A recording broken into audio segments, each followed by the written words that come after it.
PrepareForChange.net is owned and managed by a worldwide community of volunteer lightworkers who come together to guide humanity through its planetary transition, the event. PrepareForChange.net sets the example by working for the greater good and was created at the request of the resistance movement. If you are moved to help us help the world, why not join us today? Prepare for Change brings truth so that we may change our ways into the path of grace instead of the path of slavery and destruction. Once we know, we can prepare ourselves for change and remember how to allow God's co-creative mind to assist us in making the best choices for all. Else, we will simply suffer the consequences of our inaction or unbalanced action, which is the result of ignorance. Confronting hard truths and being in service to others is the path we all benefit from. Our planet gives to us every single moment. Now it's time to give back to her. Come visit Prepare for Change to discover much, much more than you've been taught by the corrupt establishment hell-bent on preying on your ignorance. Together, we can be the change we want to see in the world.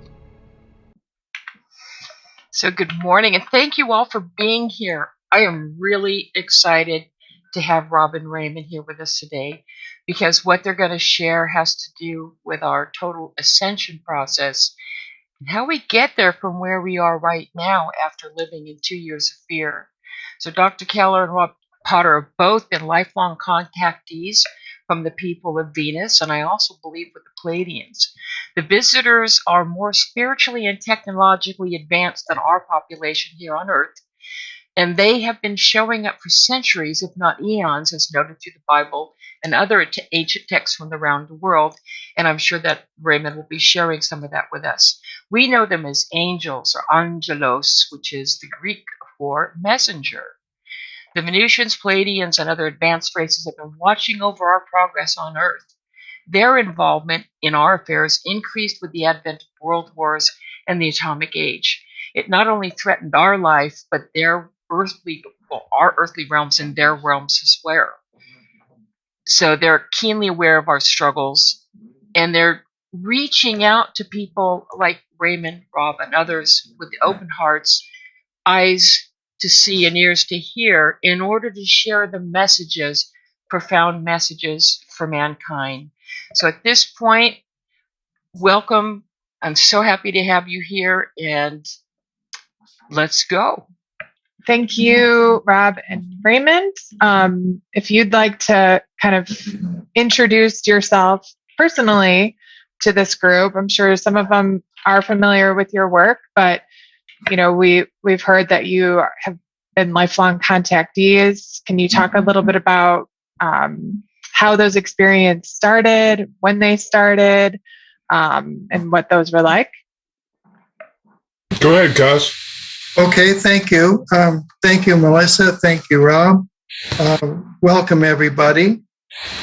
I began my odyssey into ufology and the paranormal realms when I was but a teenager, and I had an experience of encountering scout craft over a railroad trestle in Walton Hills, Ohio, which is a suburb of Cleveland.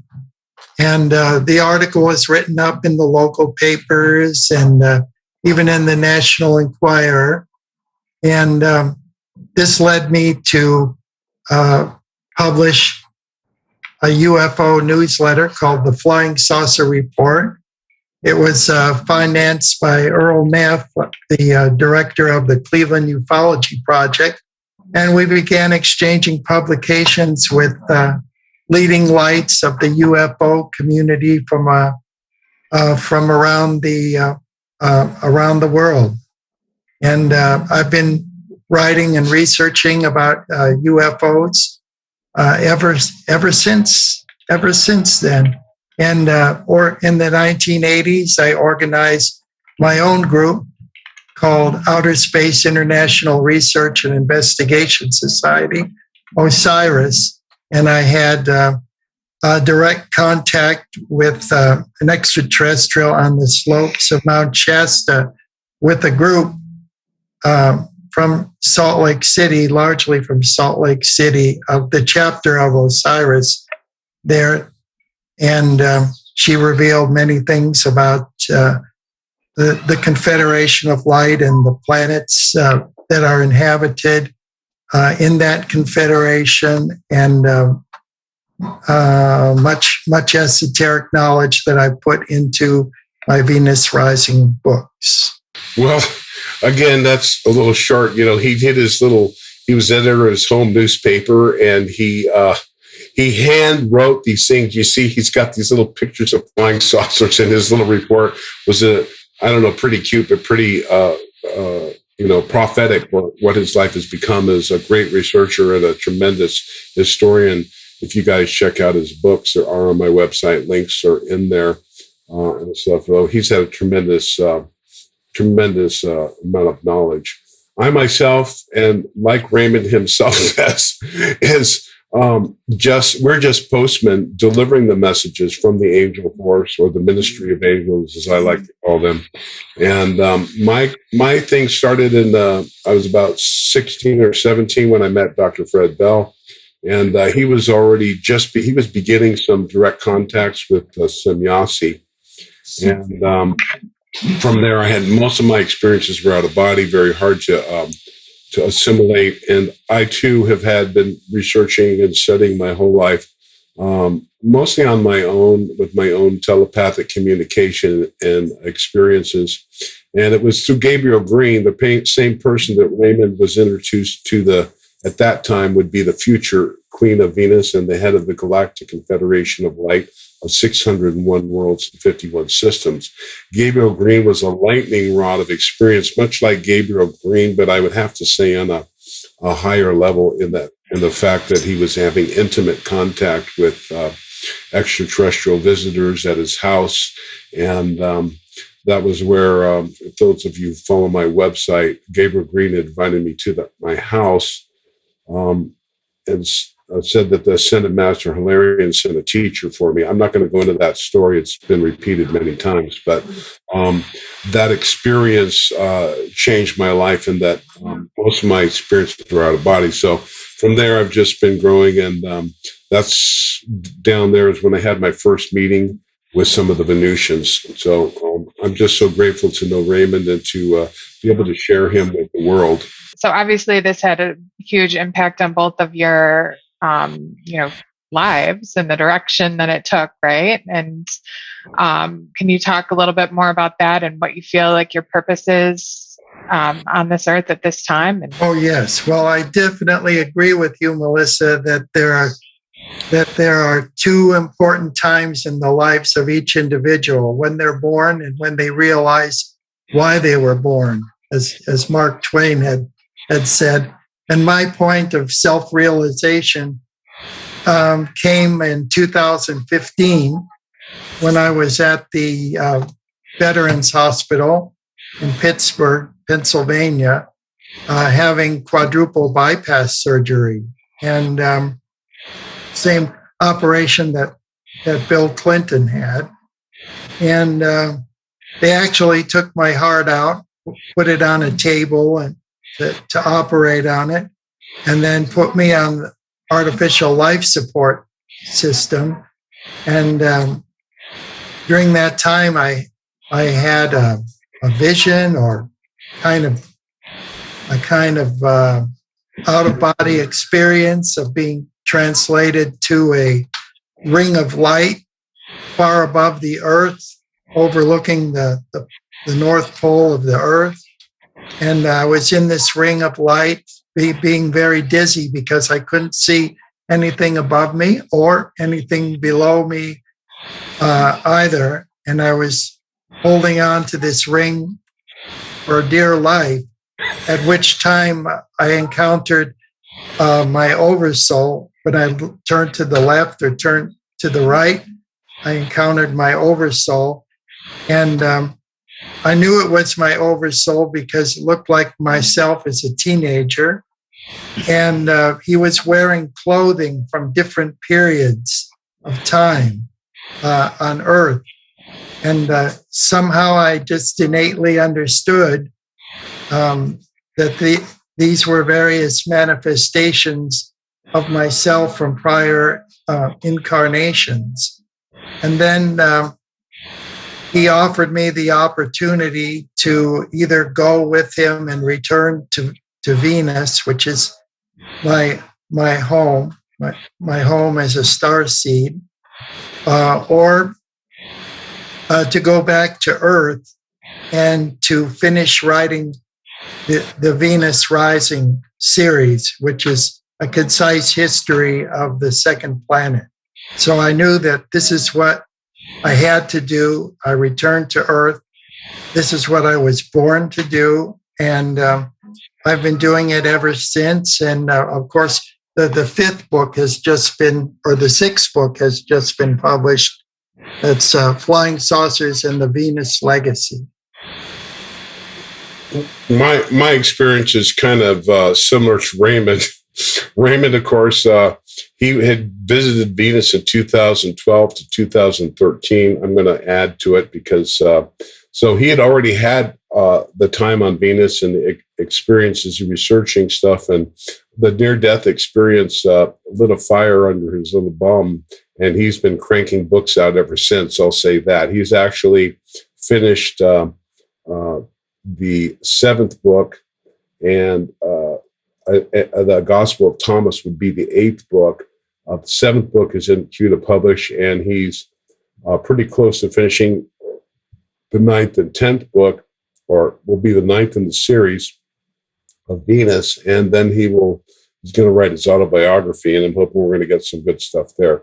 For me personally, I've always had this calling, this driving understanding and intuition, and through my metaphysical experiences and out-of-body experiences with the Pleiadians and multiple contacts with extraterrestrials, and sensing and knowing intuitionally and telepathically that I was speaking with them, but not really getting the absolute knowledge until I was with Dr. Frank.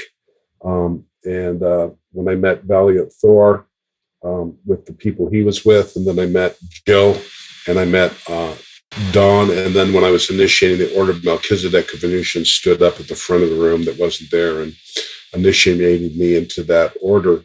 And I knew my message, my mission. I was kind of given a vision of it, but I wasn't able to manifest it until recently. And then Raymond's pretty much been my pilot, flying into the higher gnosis of the spiritual relationship. And I've never really been like, I'm not religious. I'm still not religious.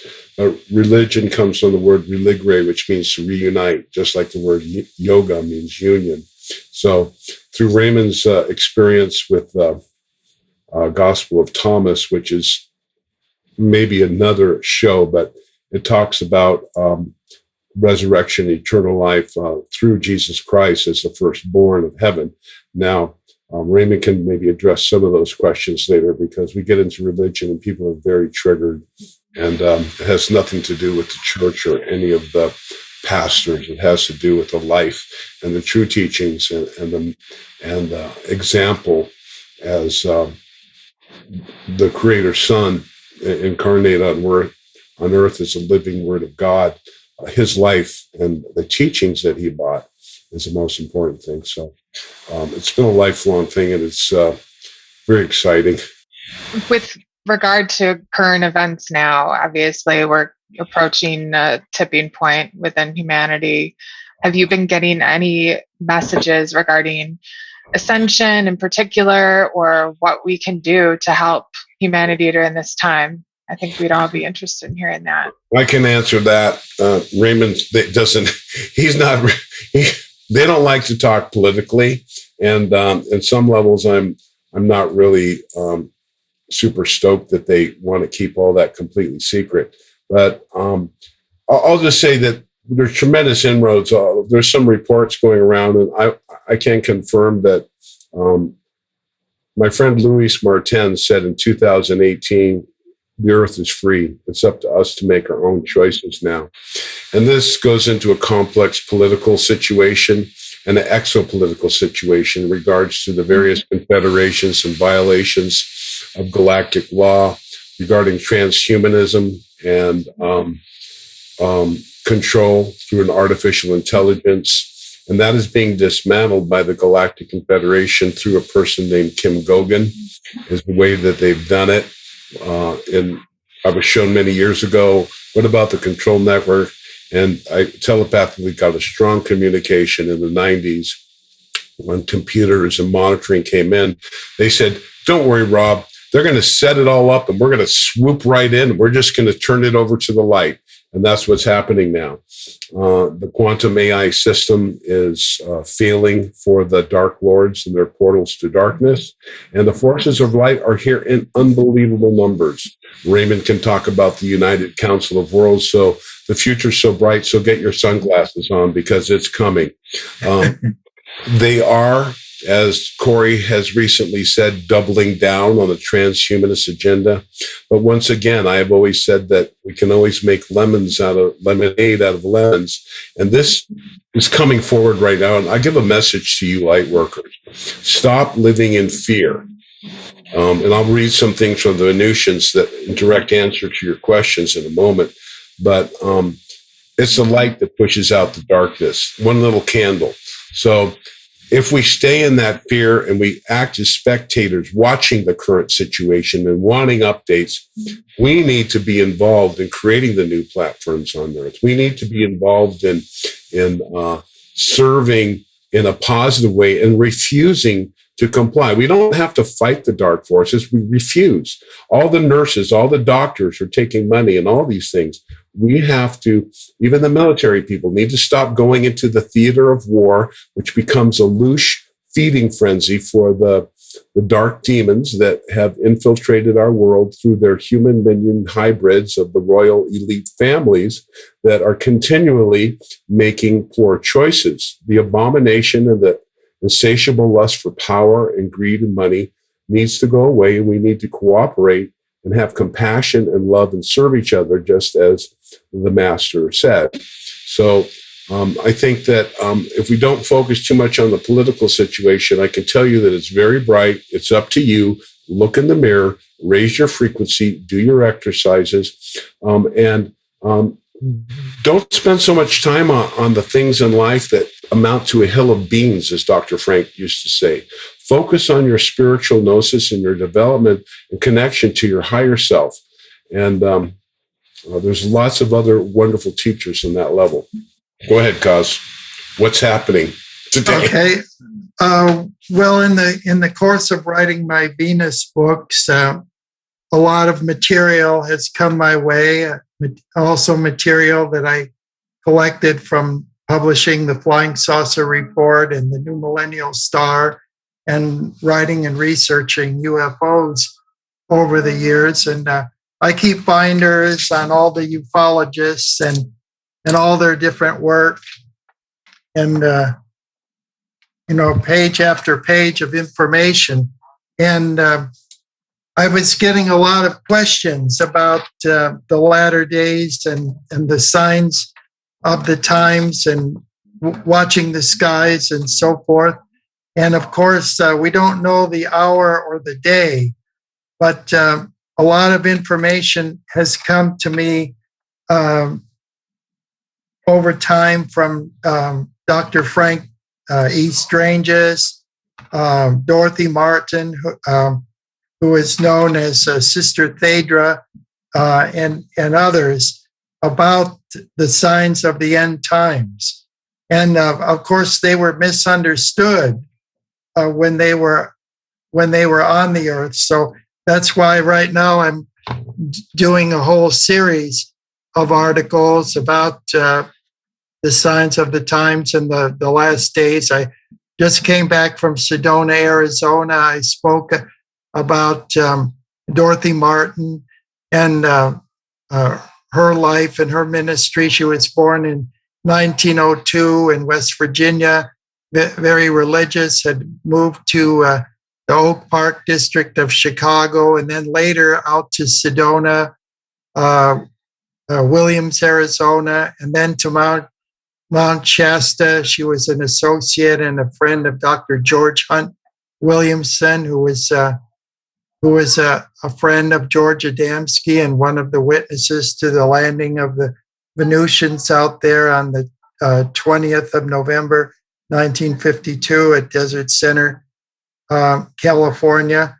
And she was misunderstood, I should say, because she was looking at a parallel Earth and looking at the warning signs of a parallel Earth to give the message to what we on our planet could do to prevent what happened to that parallel world.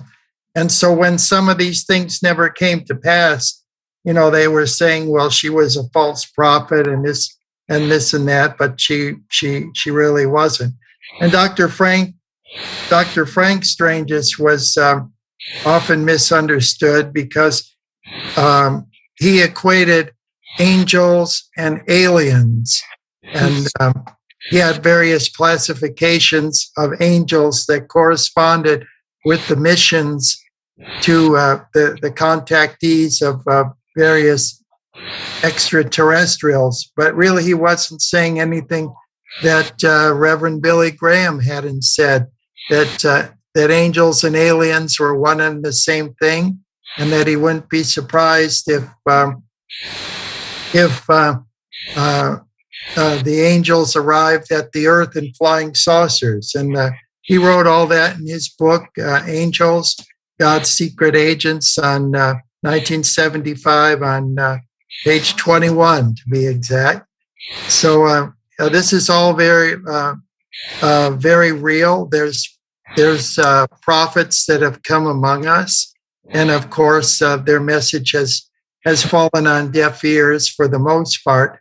But there are a few who have gladly received these messages, and of course, they're the ones that are the elect, and they're going to be the ones who will experience translation or ascension. So that's the message of the Venus books and what I'm currently working on. So Rob's published a lot of my Dr. Frankie Strange's series. Right now it's up to part 17. And then I've also done series on Meade Lane from Borderland Sciences Research Associates, and some others with lost information, a valuable gnosis from the early days of the contactee movement to be brought and restored in these perilous times that we now live in. Members of the Awakened community, prepare for change supporters and humanitarians alike. We desperately need your help and generosity more than ever. As regular listeners know, we proudly founded and finance an orphanage in Malawi, Africa, that relies on our community's efforts in their daily struggles. Please help us help them by giving a charitable donation today. Your donations will provide direct assistance to improve the lives of more than 530 orphans, infirms, and widows at our orphanage in Malawi. This assistance will change their lives for the better and help sustain them. Through love, care, and education, we strive to aid our orphans out of poverty and into abundance and freedom. We can only achieve these goals with your help. Prepare for Change supports over 530 needy at the orphanage, and their daily needs are dependent on us as an organization. We provide them with financial support on a weekly basis.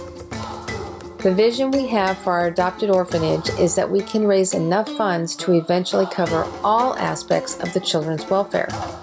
This assistance includes healthcare, formal and informal education, food and security, suitable accommodations, and safe transportation. Please hear our calls and the children's calls for help at this crucial moment. It is only with your help that we can reach our goals. We are a 501c3 charity, so your donations are a tax write-off. To donate, please visit our website, prepareforchange.net, where you can do so in a variety of ways. You can find the donate button there or donate via PayPal directly to donations@prepareforchange.net. Your donations truly make a difference. Thank you. Yeah, and Cause is actually, he's being hand-delivered some messages in a certain way. Like he comes in and they're like materialized on his refrigerator of documentation here. The other thing, so I'm going to read something here. I pulled it up about, there's a guy, Lowell Johnson, went inside the earth. And I said he visited Telos, and from his description, I'm intuiting Telos is fifth dimensional, which is the astral plane, is the fifth dimension. How can earth and its peoples, with so much confusion and evil on earth, be ready for the realms of light and harmony of the fifth dimension? Semyasi from Era in the Pleiades is a fourth dimensional society. And Venus is a fourth dimensional, according to you and Raymond. So how can the Earth pass Era and Venus in evolution to the fifth dimension so rapidly? How long is it estimated at this point in time for the Earth to reach the fifth dimension? So we need to focus on the Earth. But here's the answer. And the Queen actually says, sorry to say this. The peoples of Earth are still grappling with the issues of survival in the third dimension. While Telos is a remnant of the Venusian colony of the ancient Lemurian Empire, of a Venusian colony of the Lemurian Empire with a cloaking device that hides it in the fifth dimension. The rest of the planet has much to learn and incorporate into its cosmic evolutionary development before it even begins to work its way out of the third dimension. Sorry to have to say this.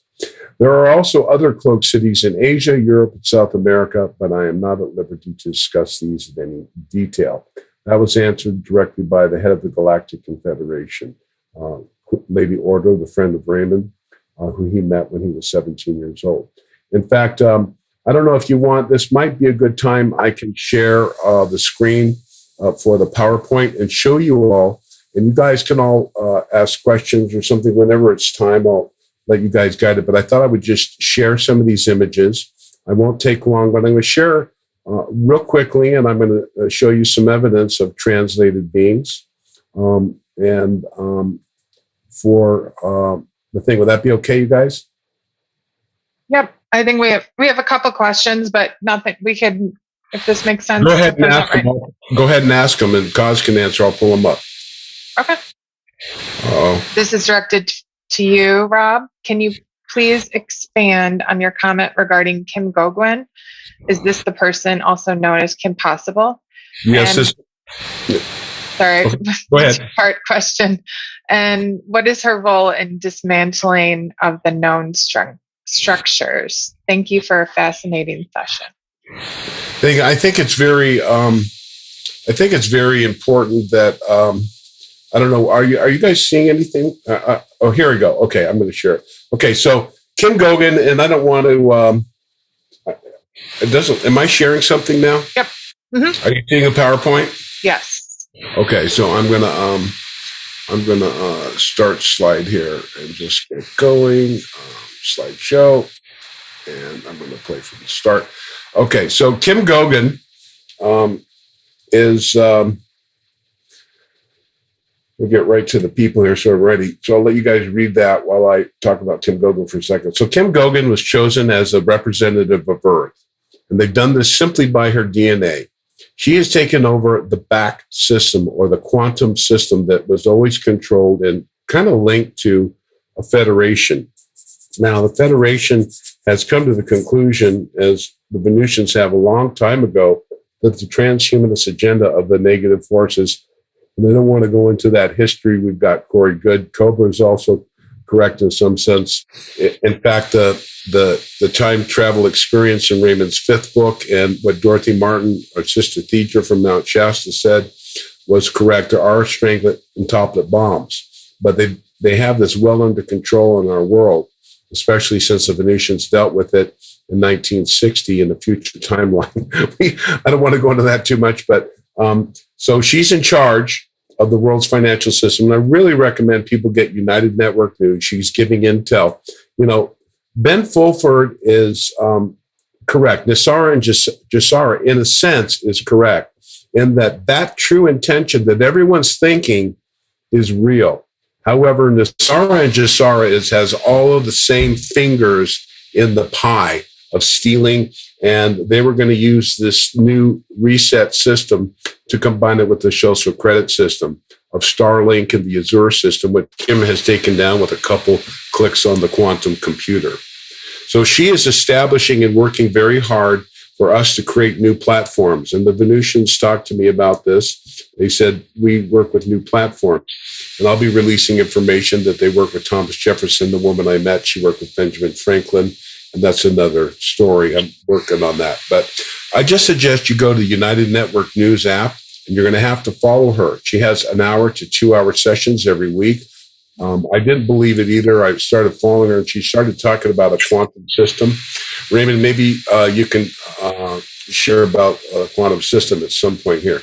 So let me just get through these images real quick here on the, I better escape. Yeah, there we go. So the backstory to all this stuff is when Raymond finally allows me to meet Commander Aura Rains, the Venusian moon-based commander. I'm going to skip her picture. She does occasionally come here to Earth and has a public life, as she did in the early days. So these are Raymond's books. He started after his return to Earth and meeting his higher self. He wrote these books. This is another book called The Gospel of Thomas. Raymond, do you have the pictures of he's going to show you real quickly here. This is Thomas's brother. It's actually from India. This is why people think that Jesus didn't die on the cross, because he had a twin brother. His name was Thomas. Lord, they know him as Didymus. Go ahead, cause I'm going to. Oh, okay. I'll stop sharing and you can talk. Go ahead. All right. Let's see. This is in the Gospel of the young Jesus, and Thomas is revealed to be his twin brother. His name Didymus. Thomas Didymus means the twin, and he was raising people like popcorn from the dead at the age of 7, all the way through 13. So his heavenly message and his divine incarnation started quite early. He's going to show now another picture. He wrote the Youth Gospel of Jesus, the Acts of Thomas, and also the Gospel of Mary Magdalene. And Jesus was married, and he had 3 children. And here's an image of Jesus around the fire with the apostles. So Raymond was actually able to look back in time in a bilocation signal and look repeatedly at the Acts of Thomas as Thomas wrote them. These are taken from the Nag Hammadi scrolls. This is in the introduction of my website. I don't want to go into this too much because I would like to get into the questions and answers and all of that. So Raymond's going to pull up another image here. These were all done by Dan Gorman from Marvel Comics. He volunteered to do the artwork. This is the Acts of Thomas when he traveled throughout India, preaching the gospel. So he was held in chains. It's an incredible story. It's the most of any book of the Bible. You're going to find it the easiest read, and I can tell you it's the most accurate. This is the Gospel of Mary Magdalene. She's married. Actually, Peter actually said, "We got to ditch Mary now. The master's gone." and they're like, Thomas and Matthew said, "What are you talking about? That's his wife." And she actually spoke very good words. So there's some answers in my introduction, which are in there. And so I think let me. Yeah, I could read something from there if they okay. like to hear part of it. Okay. I will read from the ending of the Gospel of Thomas, and then go back to Mary Magdalene where it ties in. I think it will be very appropriate. And by the way, it's all thoroughly footnoted, very detailed footnotes all throughout, so you could check it with other traditional Christian and Judaic texts. And for cross references to verify everything in here. So this is interesting because this is an ascension site. The disciples inquired of the master, "When will the kingdom come?" Jesus replied, "It will not get here any sooner by waiting for its arrival. It will not be a matter of simply saying, 'Here it is,' or 'There it is.' Rather, the kingdom of the Father is spread out over the entirety of the earth, but there be few who actually see it."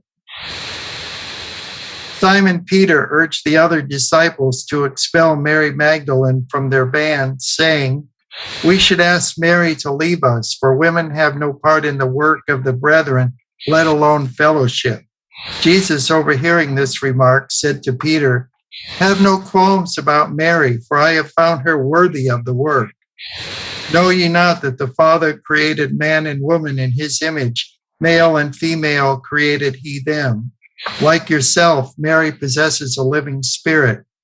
All spirits that enter the kingdom of heaven are equal in the eyes of the Father of lights." And then this is from the Gospel of Mary Magdalene. So these books are contained on my website. There are links there. This particular book that Kaz has written, we do have a few limited editions. There's two more. I've got dibs on one of them, but he can print more. You can buy those on my site. They've been given to the printers 2 months ago. We're expecting the actual book to come out very soon. And you can buy his books on my website if you're in the United States. We recommend that you do buy them from my website. Raymond actually gets more money than Amazon, although he likes to see his numbers go up there.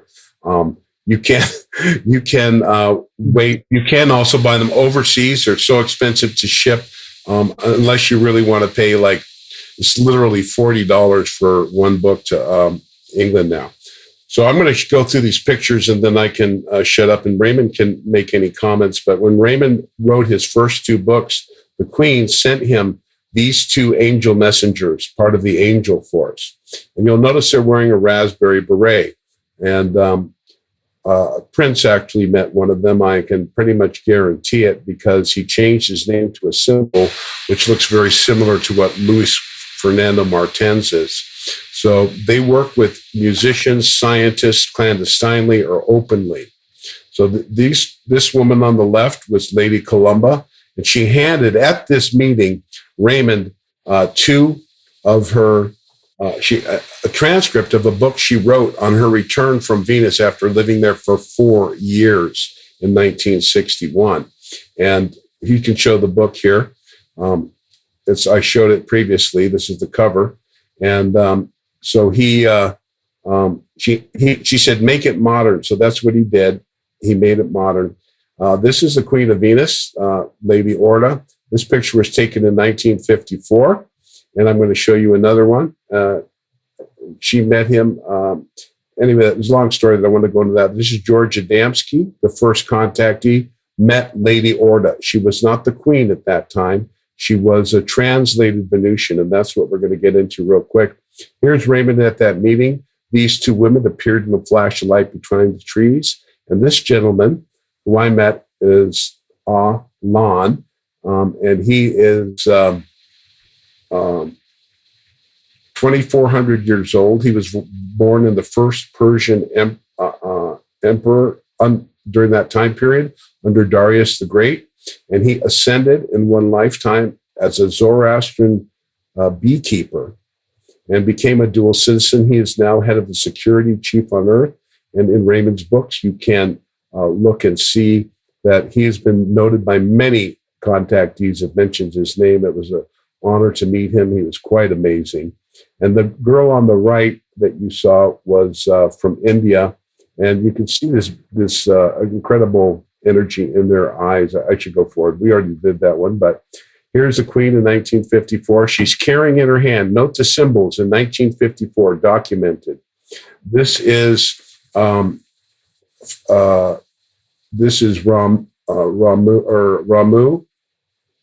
with the glasses, that's Firkan from Mars, and Ramu on the right. And picture on the right is actually a time travel picture that Raymond took. That's another story. Notice here, you saw her sandals? Look at her and Raymond when Raymond is 18 years old. Here she is with Raymond at 53, proving the long life of a translation experience. This is part of his time travel experience, and I want to go into that. This is evidence that the timeline that took place in 2013 affected the past. This is the crash of the ship during a bilocation travel in time that the Queen did with Raymond in 2012 or 13. A lot of information to digest. Dear friends of... No, I'm going to skip that. Those are some messages Dear from friends of... the Muse and Queen. This is Valiant Thor. It's a better picture. I've met all three of them. I met the woman on the left, Jill, and Elena is correct. Her chin's not quite as strong as Elena had depicted, but I met her in 2007. I met the gentleman. Bob, I have the other pictures that were taken at that meeting of the other members and Howard Menger and his wife inside their house and everything, including the notes, if you want. Yeah, if you have them up, we'll let you screen share them. That's Valiant Thor sent me a message. There's a picture of him. That's a book he gave me. There's Omnek. Omnek, another. She's pretty much, she was 187 when she came to Earth. And she became an Earthling so they could determine, and she's showing her hand here. The Venusian's hands kind of look like a flame. All the fingers kind of point in, which kind of reminds me of the Thai dancers. This is another translated being, George Hunt Williamson, who works in South America, and there's that. So I'm going to stop sharing. So we've shared with you, I don't know if Kaz, it might be more interesting if you have a picture of Gloria Lee and Annalise Scarron, so we could stay on the ascended theme.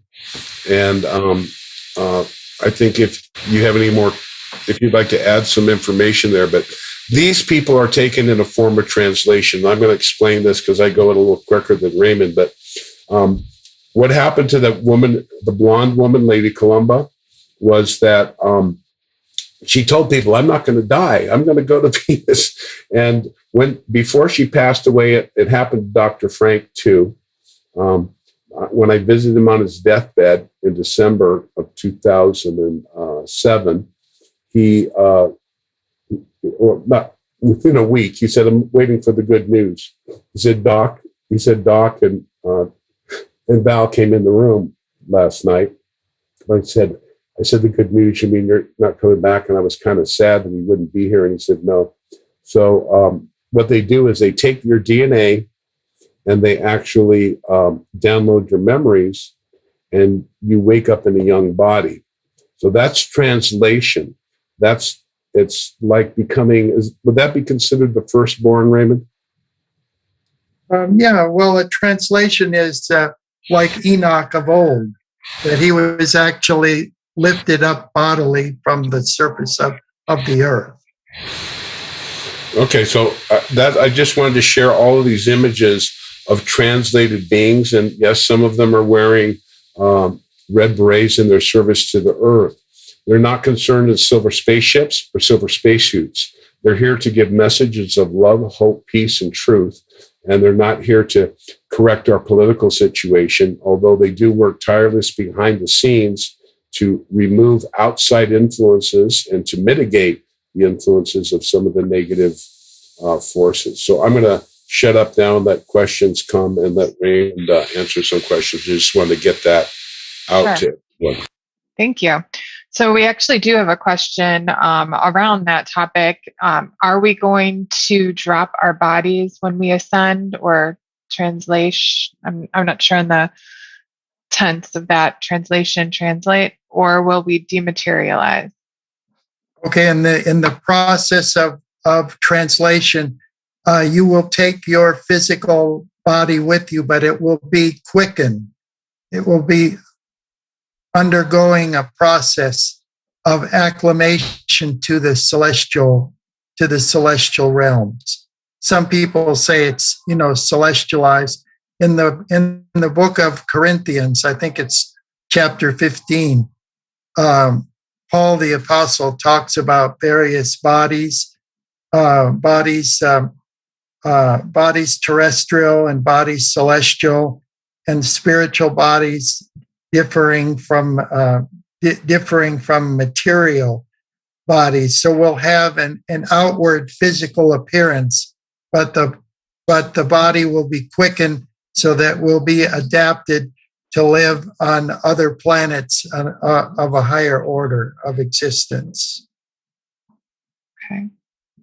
So, kind of a follow up, another question to that, is translation the same as cloning or similar to that? No, but that's another process that can be used on the physical realm, that you don't have to necessarily go to higher dimensional realms to experience that. For a Lady Columba, for example, she was born in 1902 in Greensburg, Pennsylvania, and she died in 1997. But before she died, they took samples of her DNA while she was still alive, and then they took that to the base Clarion on the far side of the moon, and they created a new body for her when she awoke.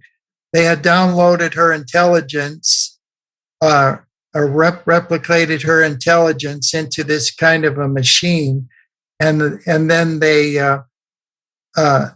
created this new body for her out of the matrix of her DNA, and then downloaded the intelligence back into her new body, and she awoke on the far side of the moon as a young girl. And that's another process, and the actual technicalities of it were actually explained. Rob asked a question to Lady Orda, the Queen, and she answered it in quite some scientific detail about how that was done and how it's been done for many people. Yeah, that technology is a technology that's about 18 million years old. It came from Aldebaran. It's actually, in a sense, kind of responsible for some of the problems of the genetic altering that's been taking place in the solar system. And when the Venusians, they do have a transhumanism, but it's not connected to the AI. They're absolutely high in integrity, and they use it only for positive purposes to help someone in healing or something like that. If the person is not sufficiently developed, or the society does not have the fourth dimensional technology that they have. This is an image he's sharing here of the... That's Annabelle Krebs, or Lady Columba. And that's her awakening on the far side of the moon. This is artwork that's done by her herself. So that's you basically get a young body. So, and how do you get that experience? We're all eternal anyway. You get this by your good works, by patience and kindness and serving others. So this is these are the keys to the kingdom, in a sense. Now, I asked Valiant Thor specifically because there's many different descriptions of him. You know, brown wavy hair in Dr. Frank's book, and the hair looks really dark in the one image, and Commander Rains actually looks different than her image when she was appearing to the contactees in the 50s.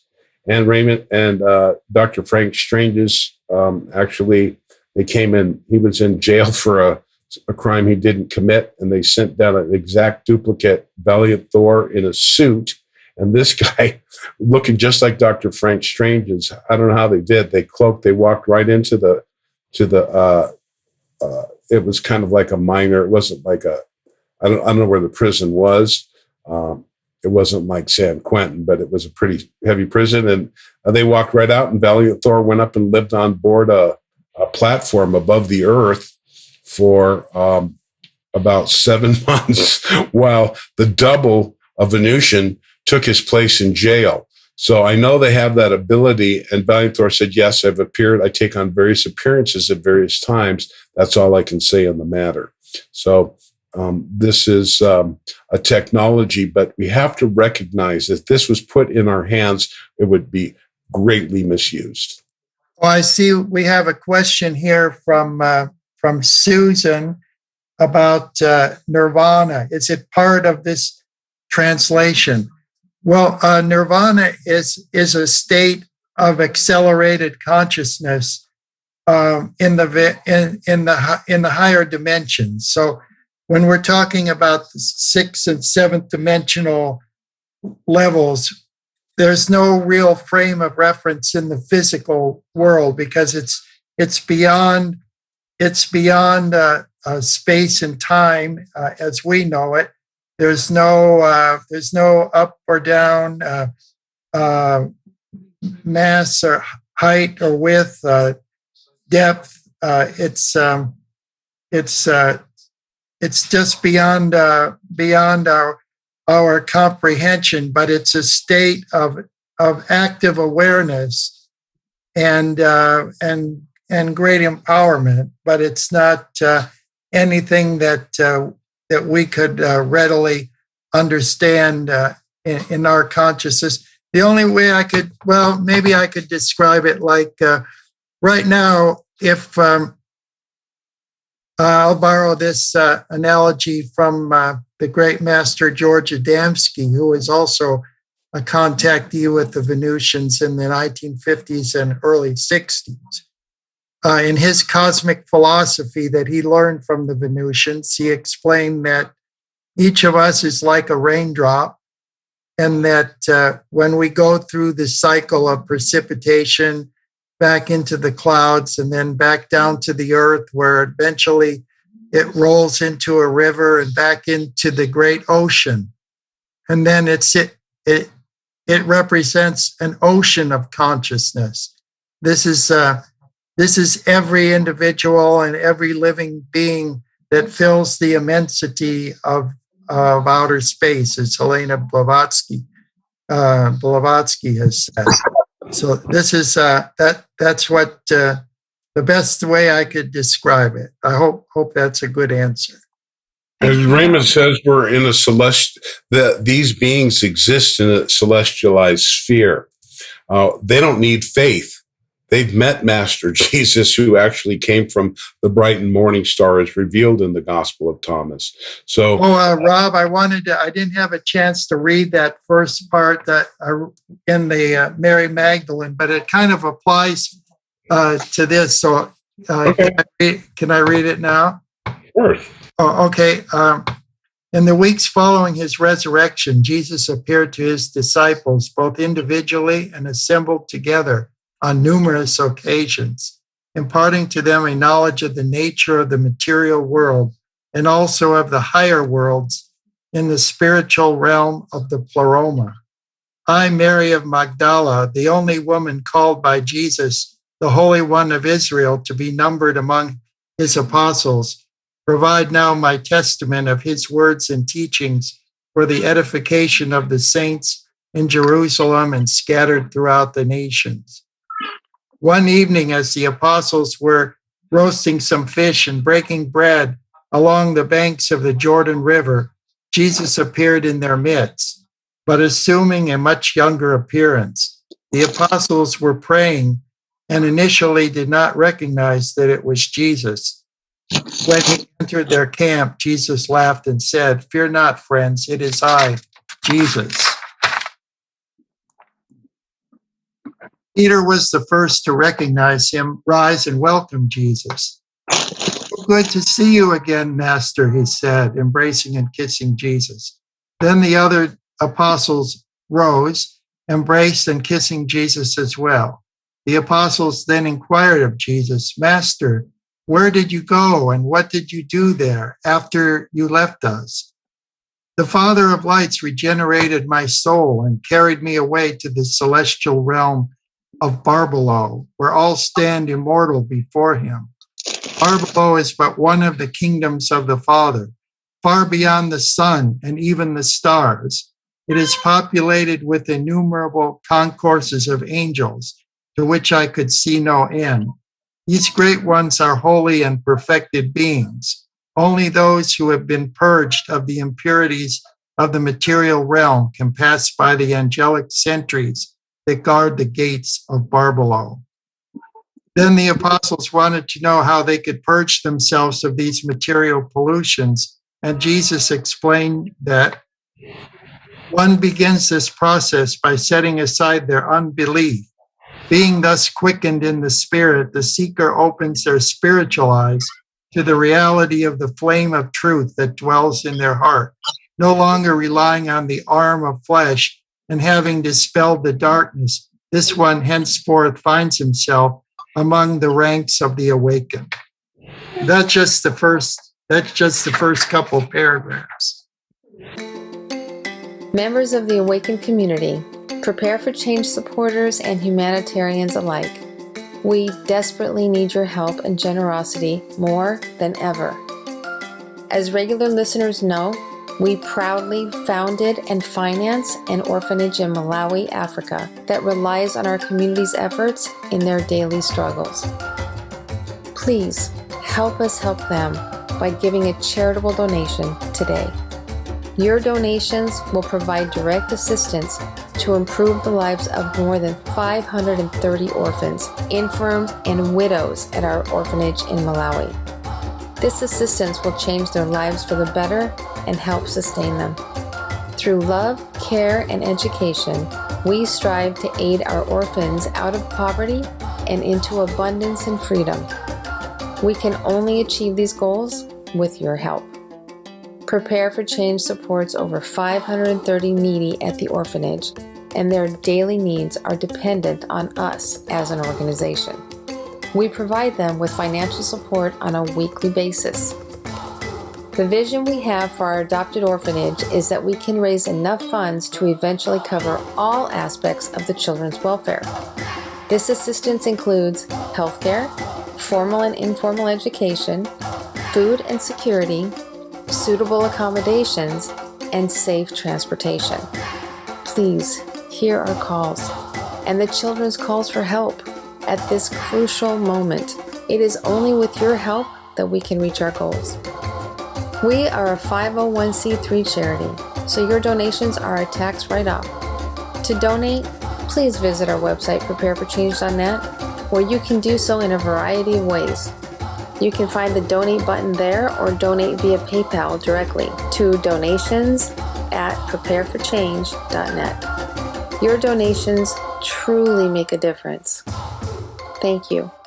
That goes a lot to explain what I was talking about before about these higher realms and the difficulty that most would have in understanding it or being able to grasp it without using spiritual discernment and looking at it with spiritual eyes. Someone asked about the DNA activation, and a critical message here. Raymond, do the Venusians have a message for us that's critical? And they're not really involved too much in the. They're critical for the Earth. All of those operations are absolutely. They have no words about them, and yet you can rest assured they're working with the confederations, the multiple federations of light now. And Raymond, regarding DNA activation, what are the changes that happens to the human body? Well, in each of us, we have a certain amount of what's called junk DNA by geneticists and scientists and so forth that study DNA, but it's not really junk. This is a remnant. This is a remnant from the first inhabitants of the earth when it was populated by more celestial and angelic beings before we fell into the condition that we're in right now.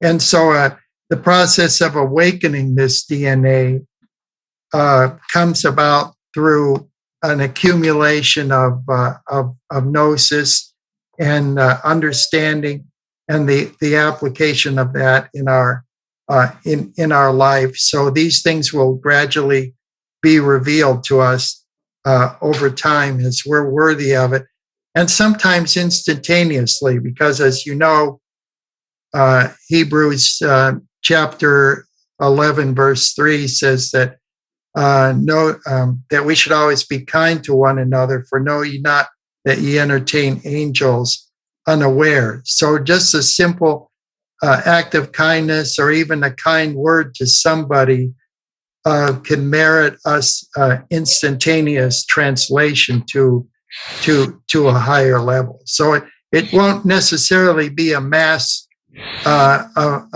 ascension, which will come in time with the cosmic evolution of the Earth and our planet into the celestial realms. But it could come individually, almost at any time, like Annalise Guerin and many others have experienced. I'll give an example of the master, ascended master of Moria, known as Lord Dismas, who is the regent of Venus and placed there by the Master Jesus, was the one who died with the cross. And by kind words to him, he said, "You'll be with me this day in paradise." So also you have the Venusian translated being, the girl from India wearing the red beret with Lady Columba. She was serving the East India Company on a trek down from Tibetan mountains and into India. And as she came down, the East India Company said she saw a beggar who was in trouble. And so they said, "Leave that guy. You're not going to get paid unless you take us all the way down." She goes, "You can see the bottom of the mountain there. It's just follow the trail.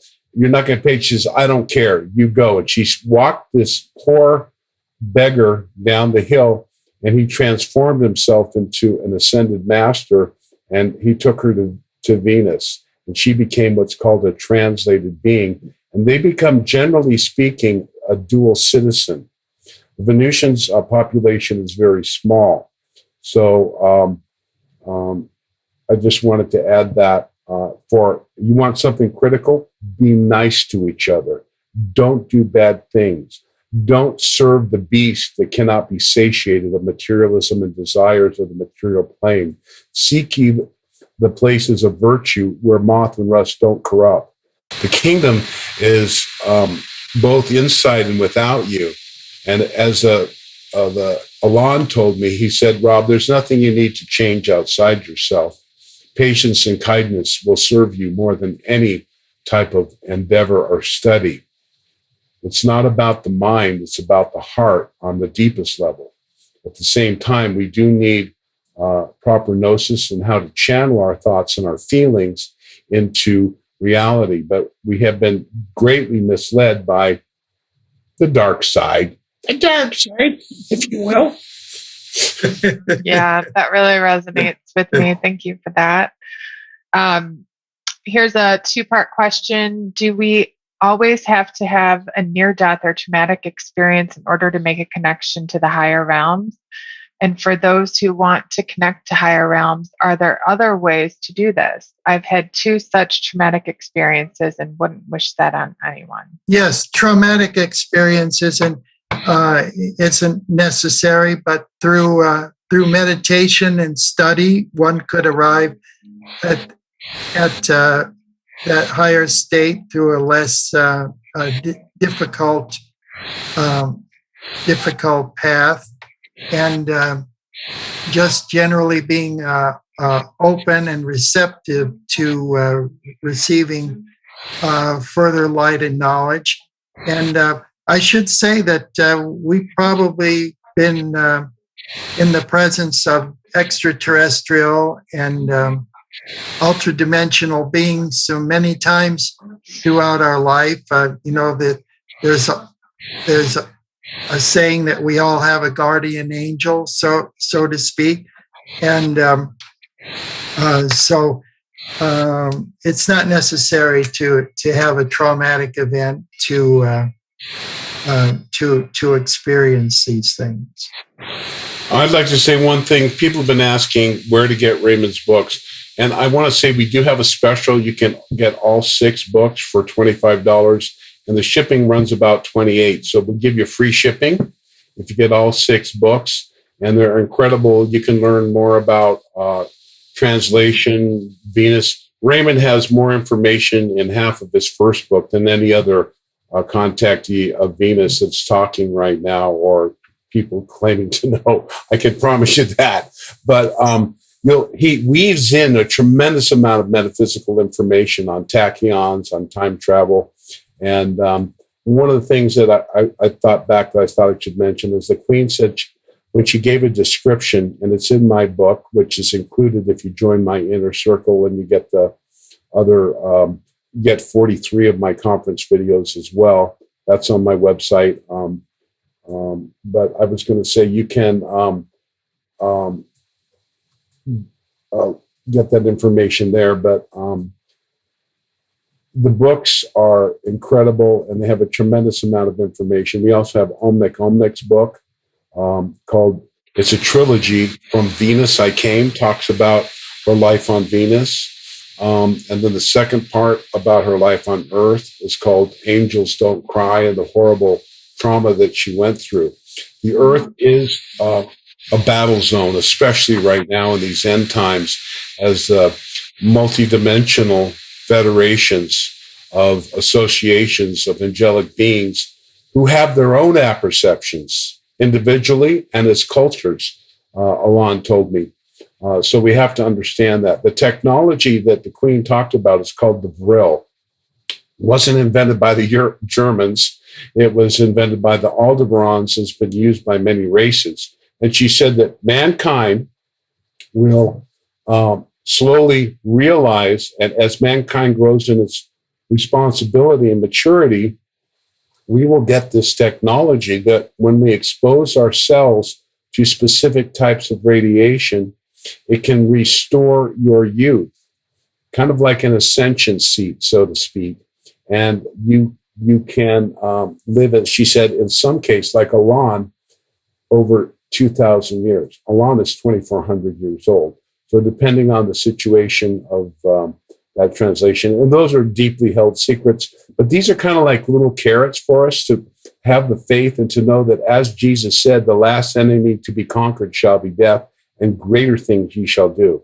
So we need to have the faith until we can achieve that level of gnosis and spiritual balance on the planet, that we can reach the 5th dimension. And as Alon said, it will look like a sea of glass. But I think that's pretty far in our future. Cause could address that. I have a question here from Rebecca about UFOs and cloud formations, and if I could do something to explain that. And yes, that is done because of the ionization effect created through the interaction of the capacitors on the scout craft with the electromagnetic field of the Earth, which creates this ionization of the particles in the atmosphere around it. And at night, this would appear as a cloud of light, and then by day, just as a cloud, or the electromagnetic drive of the large carrier ships as they move through the atmosphere. This is one way in which they can be concealed, or carrier ships or motherships. And Sister Thedra, when she was in Mount Shasta, explained all of this in several of her revelations. This picture I took was the only cloud in the sky. I was in a meditation at a friend's place, and it started forming and it appeared. In fact, I was on the Discovery Channel. They came up here last night, and with some people, and I actually shared this video on a show they're doing. I'm not sure. So this is a typical cloud ship. my girlfriend Yuki actually has some images of them forming right above us. They literally, the clouds forming it, they stay in one position. So this is a common phenomenon for those who are awakened. And you don't have to obsess that they're here or to try and overthink too much what they're doing. Just know that the angels do attend us. And as Orlando Dawn, actually, Dawn said, they will never let us down. So when Rob was doing the From Venus to with Love conference in Mount Shasta in 2018, there was the appearance of a cloud ship over Mount Shasta that was published on all the Fox News web pages for all the local channels. Yeah, I've seen them on some alternative news sites for sure. It's amazing. I'm always looking in the skies to see it myself. We have another question that was sent to me. What kinds of sensations, either physical or emotional ones, are we going to experience at the time of ascension? Okay. Well, actually, it'll be kind of a surprise because it's going to happen so fast. It actually occurs in what the Bible calls the twinkling of an eye. So it'll be so fast you won't even recognize it. And I have to say that George Adamski, in his second book, Inside the Spaceships, which was published in 1955, he said that a lot of people asked him when he was on Venus, whether just in the presence of extraterrestrials, if he had a sense of being in another dimension or just being in the physical dimension, and he said he really didn't know. He couldn't tell because and I could also refer to the Bible where Jesus had said that he's going to prepare a place for us. So this means that although it's far beyond the earth, in my Father's house are many mansions, that it's acclimated to a point where we would be able, the next transitionary level in the fourth dimension at least, we would be able to easily adapt to it. Thank you for that. Another question, can you expound on the quantum system, Rob? You had mentioned that a little bit earlier. Well, actually, I think I can hand this over to Kaz, but I know that I learned many, many, many years ago, and this is why I really tuned into Kim, because it made sense. There is all the extraterrestrial worlds have a great understanding on the physical plane of what's called the actual physical plane of the sciences, which we're just beginning to unravel here. They've unraveled them farther than we know, but they haven't completely unraveled them. So the physical plane is composed of 7 levels, like the pyramids that I have. Prism refracts light into 7 levels. A pyramid has 7 levels of energy. So the physical plane is comprised of solid, liquid, gas, and ionic. And then you have the first, second, and third ether. The higher dimensions of the physical plane are the etheric. I would say, from my understanding, and Raymond has confirmed this, I have a lot of private conversations with him, that the etheric is composed primarily of the first, second, and third ether. So the Venusians actually densify their body in service to the earth. Why would a 6th dimensional come to earth? For service, to grow, that they may become an ascended master. Raymond, can you talk about the 4th dimension and the etheric levels in that context? Oh, okay. The fourth dimension is one of time. So in the fourth dimension, time is of no consequence. It's been transcended.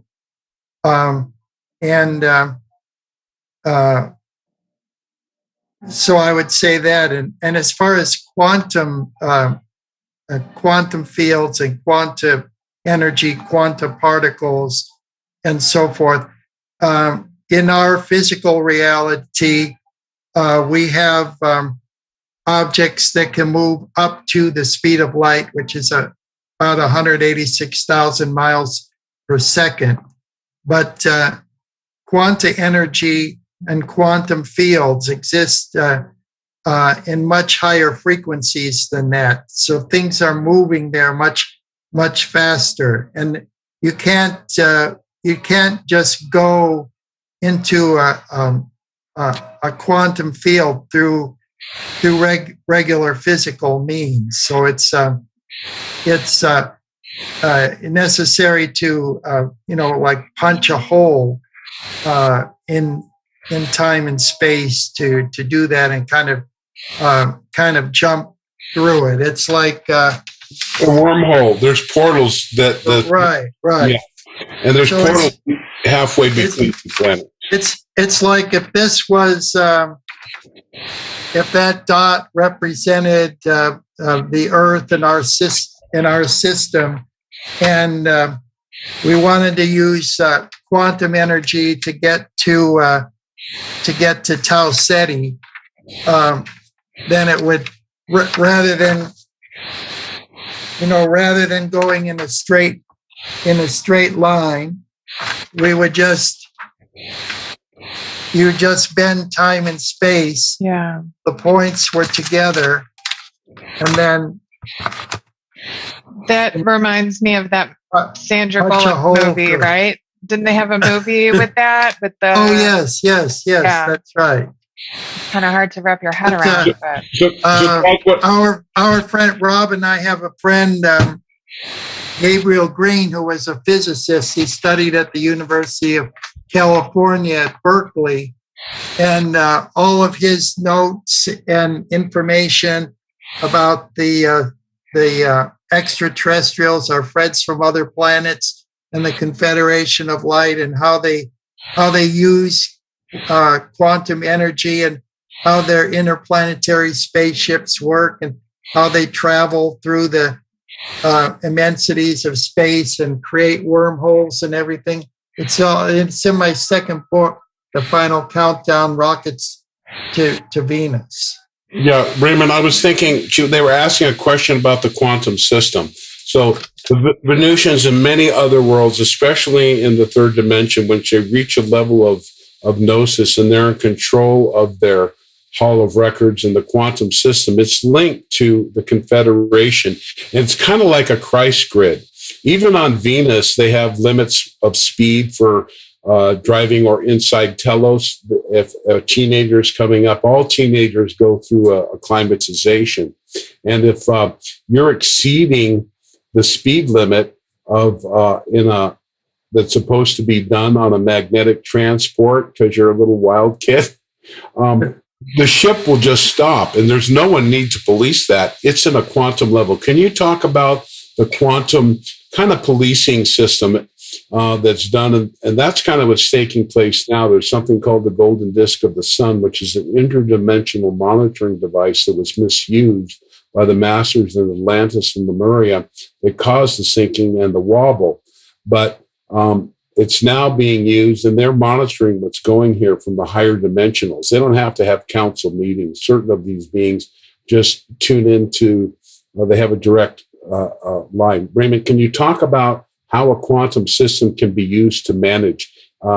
In Kim's term, she says that eventually everyone's going to have your own DNA is going to be connected to the quantum system, not in a control system, but in a secure system that no one can actually access any of your data anywhere. There'll be no spying and none of that nonsense. We'll be beyond the materialistic realms because we'll be liberated by a true financial system. Raymond, talk about the quantum system and how it's employed as an artificial intelligence, but unshakably connected to the divine mind of the creator, and not AI or a yabbledoth, as these people might be familiar with that term. Oh, sure, Rob. Well, the activation of that junk DNA that I was talking about before, it's very complex, the subject, but I have a whole chapter in here as in the Venus Rising about starseed activation and the certain frequencies that are used that activate quantum energies individually within all of us. And I actually give those frequencies, the dual resonant frequencies of Venus, which are 221.23 hertz and 409.1 hertz. So how do these frequencies of the planet Venus interact with those who are the Venusian star seeds on Earth, and how you can identify with that is explained in that book. But of course, that would take a whole series of programs too. No, Raymond, I'm talking about the quantum system of so that they don't need like police or things like that. If anyone tries to it's kind of connected into a quantum system. I know they don't need it on Venus because they're kind of in that celestialized sphere. But on the material planes, there's a quantum system. Are you familiar with that? Gabe talked about it. The system that is tied into the universal mind, not a separate artificial intelligence that's broken off and creating a technology. This is one that's interfaced in the world society. Well, I know Gabe did talk about the speed of light being the cosmic speed limit, if that's what you're... No, we'll skip that question there. I kind of explained it. I suggest you look at Kim Goguen. This is more like the quantum. It does so that blockchain and all that stuff is not the true quantum system.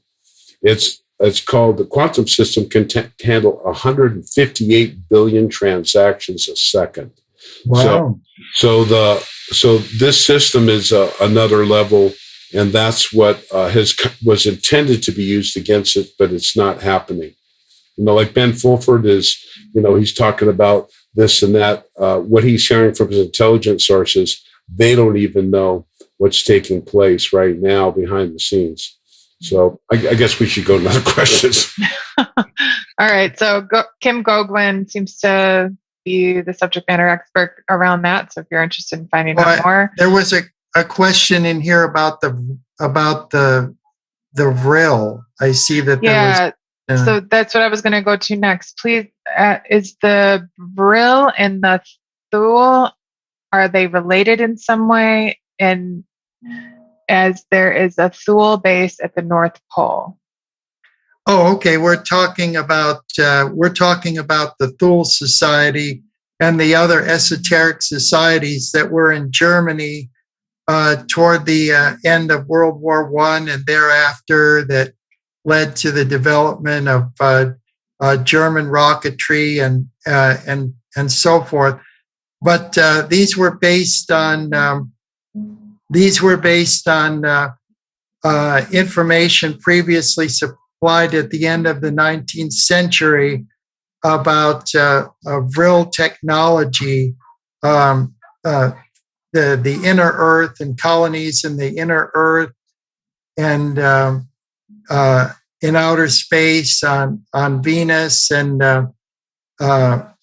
a technology that originated in the Aldebaran star system, some 75 light years from the Earth. And millions of years ago, they set out and they inhabited and conquered many planets, and they left remnants of their technology today that some German psychics some women were able to tap into. They what they did was they learned that through ancient Sumerian texts and so forth, that if they grew their hair very long, it would serve as that sort of antenna that they could communicate psychically with the inhabitants of Aldebaran and to try to restore some of that technology. And I go into that very much in my second book, which is The Final Countdown, Rockets to Venus. Awesome. I've heard about that before. Your hair is used as an antenna. But yes, I should add that the women of the Brill Society were put under house arrest. They were positive women. They were also Eastern European. People talk about Maria Orsic, and Corey has some misunderstandings there that she's inside the earth and Val's inside the earth. They go there all the time. They're very well connected to the Great White Brotherhood. And whenever you see an inner retreat like in Telos, there's always the Galactic Confederation base nearby acting as a security against even the bad guys inside the earth. But she actually was taken up before the end of the war. They broke her out of prison, and she took up, and she was with Valiant Thor on board the spaceship when Hitler launched a rocket, a dirty bomb that had to be activated by a suicide bomber. That's in Raymond's third book. I think, if you guys have more questions here, I think we can go for another 15 or 20 minutes here on Ascension. Yeah. I know we're kind of approaching an hour and a half. We didn't really want to go much longer. We actually only have one more question right now. Oh, okay. All right. So far, yeah, I think it's hard to kind of manage through the chat. I'm getting a lot of direct messages and all that. But so someone is saying, so much of what you speak of has been my experience most of my life: contact, visitations, recognition of cloakcraft above me, vivid lucid dreams, etc. My spiritual connection is strong, but I still feel I could be so much more in service to all life and often have a level of frustration. What more can I do to expand the service? Okay, Well, I would go ahead. Yeah, go ahead. All right. Well, it's good that you've already taken the first step and the most important step of knowing yourself. And the extraterrestrials have always said that rather than be concerned about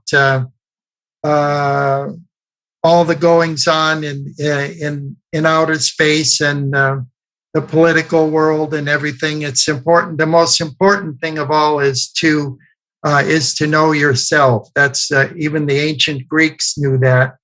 At the when you enter the temple at Delphi, it says right above the archway to know yourself, and so that's the most important thing. And then whatever you have a passion for, that's what I would say is to move in that direction. Because as long as you're doing that, the universe is going to open up a way for you to be of service to humankind.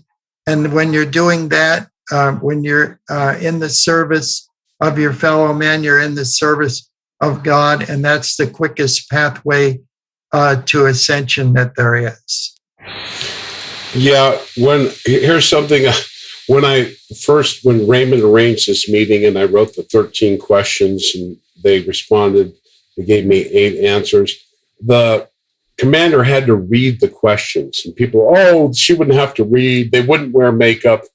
Trust me, they're absolutely beautiful. They don't need makeup, but they do wear it here when in their Earth missions walking amongst us. And one of the things she read in there, which really applies to me, and for those of you who look at me before I met Raymond, and I've been growing a lot in my personal life, and I still have this tendency to download a lot of information without, because there's so much to give. And she read to me The Supremacy of Love by the Apostle Paul. And Jesus appeared in a flash of light, and he was blinded. but he became a great servant.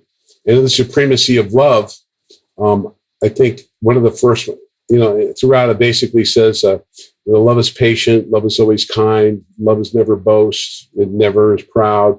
And it said, he said, if I have all the knowledge in the world, if I have all the charity, if I do all the good works, if I don't have love, what am I, a clanging bell? That was actually a personal message to me. Rob, stop giving the information, come from your heart. And again, I have I fluctuate in my emotional impatience. And when I'm attacked or something, I kind of take it personally. I don't, since the Gospel of Thomas that Raymond wrote, I recognize a deep gift that I've been given and a responsibility, and I'm a lot more patient these days. But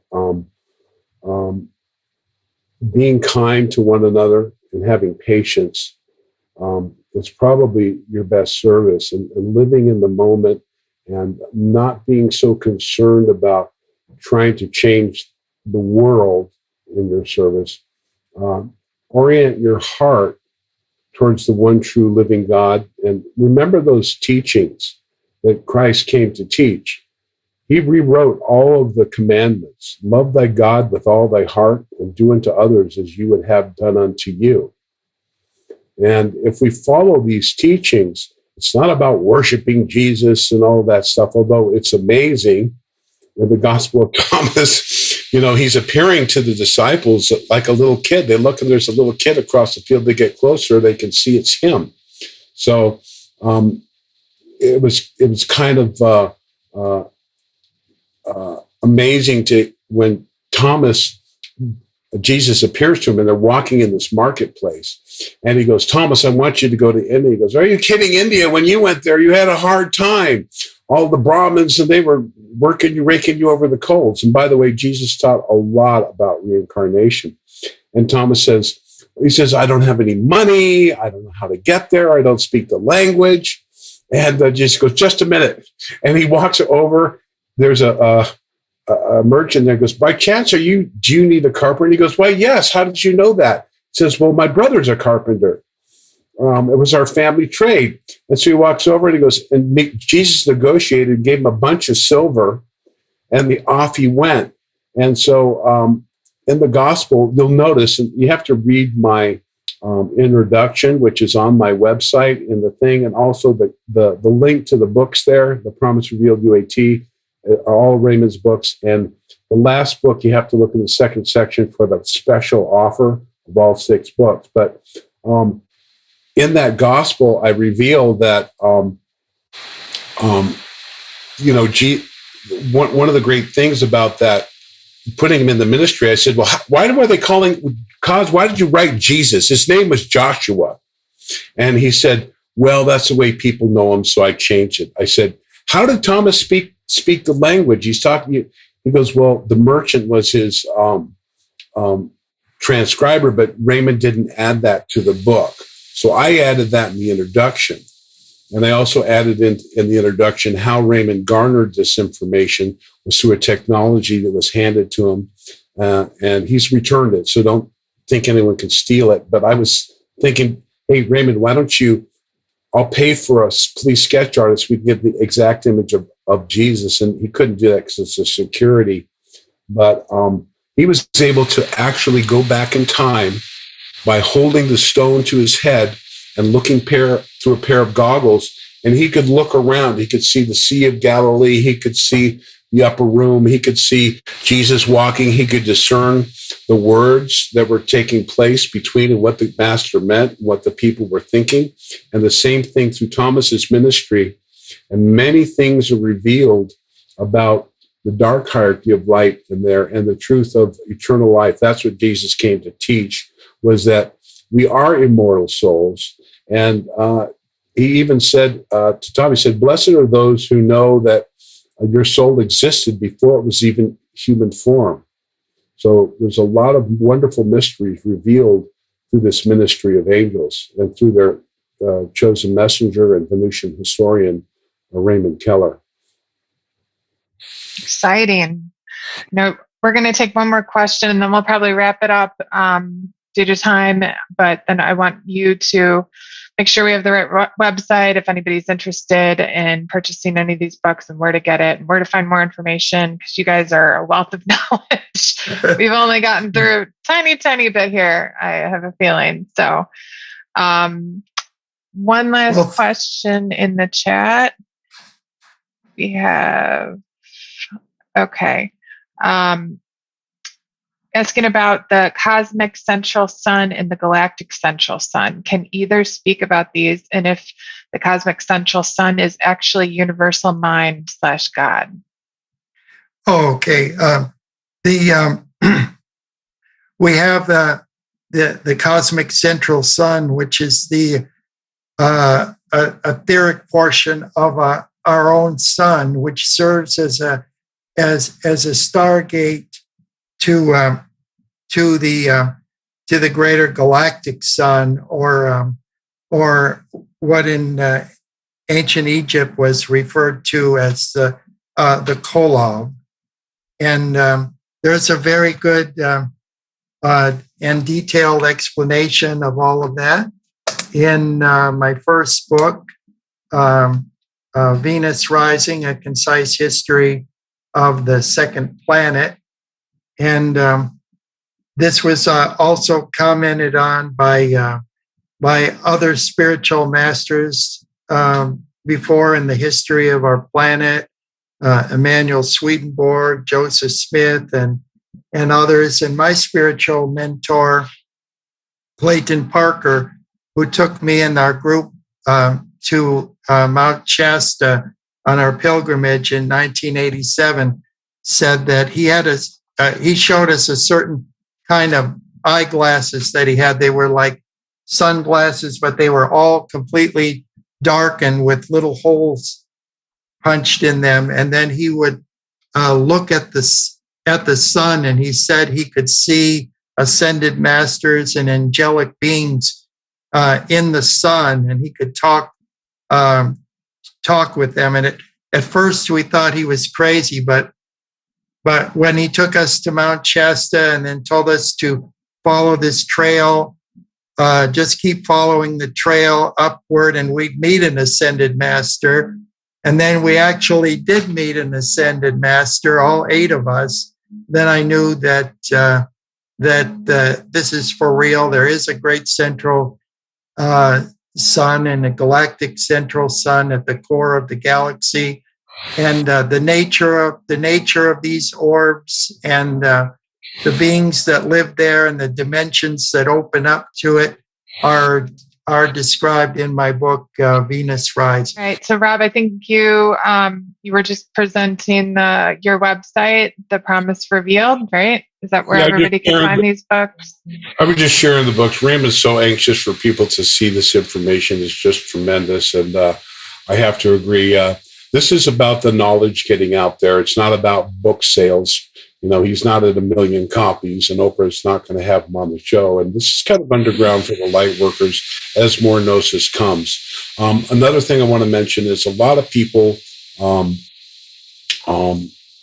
saying different things. And I asked them, I said, we have these people, some people who visited Venus, Elena Denon, and, she made a statement about the queen and that there's no life on the surface. And it's true, there is no life generally speaking, but in the Northern Hemisphere there is. She wasn't shown that. She doesn't believe that there's a queen of Venus. And I think she should actually ask Valiant Thor next time she sees him. I believe she has met him. I believe from her description of Jill and the picture she drew, it was accurate. And what I said, why do the different ET races and different people having different experiences? They're not all aligned exactly. There's many federations. And Alon told me, and you can read this, and I'm going to put in the chat here real quick if you guys want. I'm going to give you all on this call only a link to some words in my inner circle or some code, and you can enter it. And you can join the inner circle for free for everyone who's on this call. So you're going to get a lot of information in there. But what he said was, He said, Rob, first of all, the contactees have their own apperception. In other words, they have their religious upbringing, their understanding, and so forth. And then the extraterrestrial that contacts them has their individual agenda and ideas and perceptions, what they tell them. And then again, I said, what about the federations? Aren't they aligned? And they said, no, the federations have their own agenda too. So you have the individual perception, you have the ET that's contacting them, you have the ET's group they're contacting from, and the parameters that their federation believes and wants to know. I asked about Jesus Christ. I said, do the other extraterrestrials recognize Jesus Christ? He says, many worlds do. And Jesus has appointed regents on various worlds. I said, what about the Pleiadians? And Raymond said, they're from the Show Me state, from Missouri. And so they're very materialistic. They're very scientific, influenced by the Aldebarans. And the Queen said, sadly, many Pleiadians, and realized in the Taurus cloud there are 250 star systems, not that probably all contain life, and not all of them are aligned in the same viewpoints. But she said they consider him nothing more than a great teacher, sadly. Now, the Venusians are very metaphysical. I know the Pleiadians can open up time portals, but the Venusians actually have monitor time. If they see anything in the past or future, like the Andromedans, they will look carefully, put boots on the ground in the past or the future, and if necessary, convene councils. And as is revealed in the 5th book of Raymond, they will go into a future parallel Earth and affect changes as much as possible without violating free will. It's very important that we make our own decisions, that they don't fix this for us. They are removing the 800-pound gorilla of the demons that hate humanity and hate God, and they're trying to take away the truth of God and promote a transhumanistic parasitic agenda on the human population through the non-organic, non-human, inorganic, parasitic beings, which are pretty much almost done here. They only can live another 2 years. Their half-life is 4 years, and the portals are closed. It can't happen. So let's get going and start some good works. Thank you. Thank you. Thank you, Dr. Raymond Keller. Thank you, Rob Potter. Thank you, everybody here who was able to join us today. I'm so grateful. We've had a lot of new people today. So if you don't know about this call, we have it every Thursday, the same time. Sometimes we have guest speakers, as we have today. Sometimes we just have a discussion around different topics. And the calls are advertised on the Prepare for Change website. So if you're interested in joining any future calls, please look out for that there, or just email me and I can get you more info. We hope you've enjoyed listening to our interview and found it informative. For further information, come and see prepareforchange.net. Please don't forget to like, subscribe, and share.